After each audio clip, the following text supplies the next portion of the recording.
জগন্নাথ দেবের হাত কেন নেই জানেন? জানেন কেন কাঠের তৈরি হয়েছিল জগন্নাথ মূর্তি? আসুন জানাই। মালাবারের রাজা ইন্দ্রদুম্নকে জগন্নাথ স্বপ্নে দেখা দিয়ে বলেন যে দ্বারকা নগরী থেকে একটি নিম কাঠের গুড়ি ভাসতে ভাসতে পুরীর সমুদ্র তটে আসবে। সেই নিম কাঠ দিয়েই যেন তার মূর্তি তৈরি করা হয়।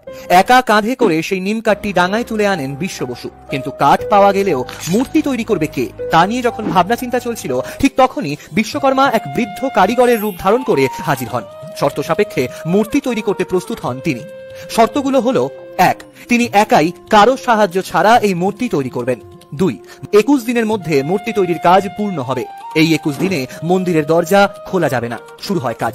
এদিকে মূর্তি নিয়ে রাজা ইন্দ্রদুম্নের স্ত্রী গুন্ডিচা দেবীর আগ্রহ ক্রমশ বাড়তে থাকে। তারা অনেক দিন বন্ধ দরজার বাইরে থেকে কোনো আওয়াজ শুনতে না পাওয়ায় দরজা খুলে দেন। আর দরজা খোলার সঙ্গে সঙ্গেই সেখান থেকে অদৃশ্য হয়ে যান বিশ্বকর্মা। আর অসম্পূর্ণই রয়ে যায় জগন্নাথ দেবের মূর্তি বানানো।